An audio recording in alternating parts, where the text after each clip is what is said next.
Fala galera, beleza? Aqui no Na Área, seguindo nas nossas aulas de biologia celular, vamos falar agora sobre citoplasma e citoesqueleto. Então a gente já começa a entrar na célula, começa a ver a parte interna dessa célula. Então o citoplasma, ele nada mais é do que essa região aí interna. É o nome que a gente dá para essa região que vai ser preenchida por uma substância aquosa ou gelatinosa que vai receber o nome de citosol.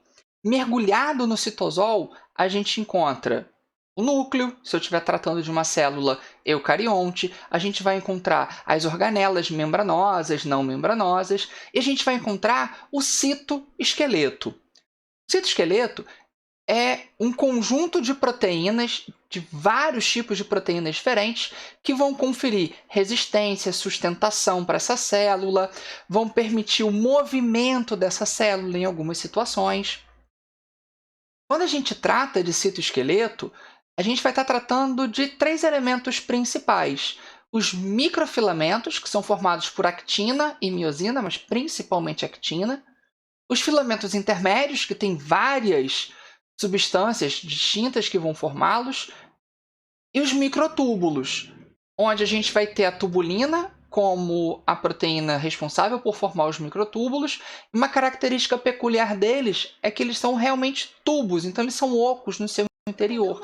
São estruturas bem grandes, a gente vai ter características bem distintas para cada um deles.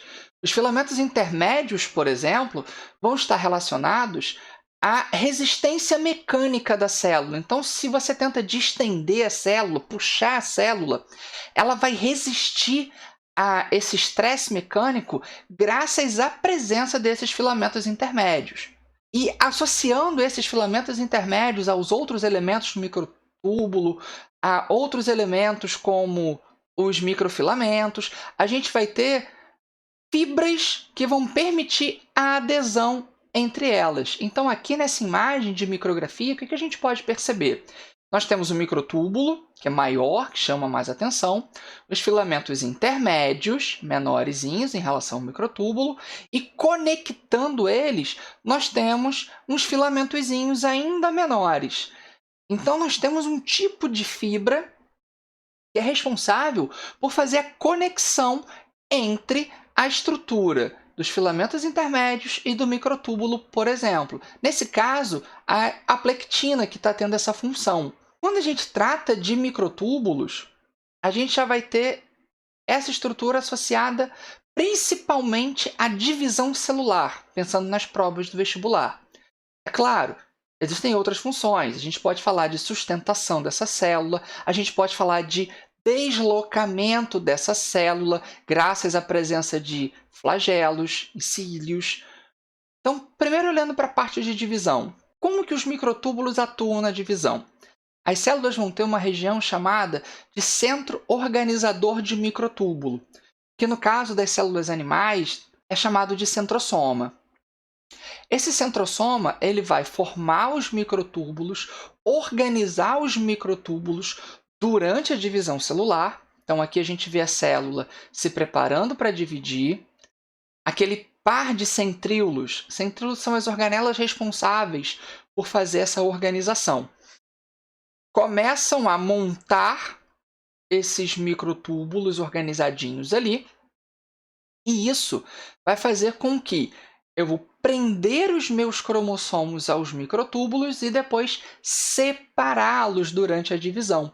Então, esses elementos que a gente chama de fuso mitótico e fuso meiótico, ou simplesmente fuso acromático, que eu acho muito melhor, porque ele está fazendo referência aos dois tipos, esse fuso é responsável por orientar os cromossomos durante a divisão. Uma parte vai para um lado, uma outra parte vai para o outro lado dessas células filhas. E a organela responsável, como eu tinha falado, é o centríolo. Centríolo é uma organela não membranosa, ele não vai ter uma membrana ao seu redor, ele é uma organela derivada do citoesqueleto, justamente por ser formado por 9 trincas de microtúbulos. Então aqui a gente consegue ver a estrutura, eu tenho as trincazinhas de microtúbulos que formam ele, e essa estrutura é que vai organizar a formação de microtúbulos para divisão. E eu posso interferir nesse processo. Existem algumas substâncias, alguns medicamentos que fazem isso. Um dos mais recorrentes nas provas é a colchicina. Ela vai desestabilizar essa formação do fuso. Ao desestabilizar a formação do fuso, o que vai acontecer? Eu não tenho a divisão celular prosseguindo e aí eu consigo impedir que essa divisão aconteça. É muito usado para fazer tratamento de tumores. Você consegue evitar que o tumor prolifere muito rapidamente, impedindo essa formação dos microtúbulos dele. Ele não consegue fazer aquela divisão dos cromossomos. Uma outra característica associada ao centríolo, associada ao microtúbulo, é a formação de cílios e flagelos. Quando a gente diferencia célula eucarionte de procarionte, eu já tinha falado isso com vocês. A estrutura, a proteína que forma o cílio, o flagelo, pensando principalmente no flagelo, ela é diferente.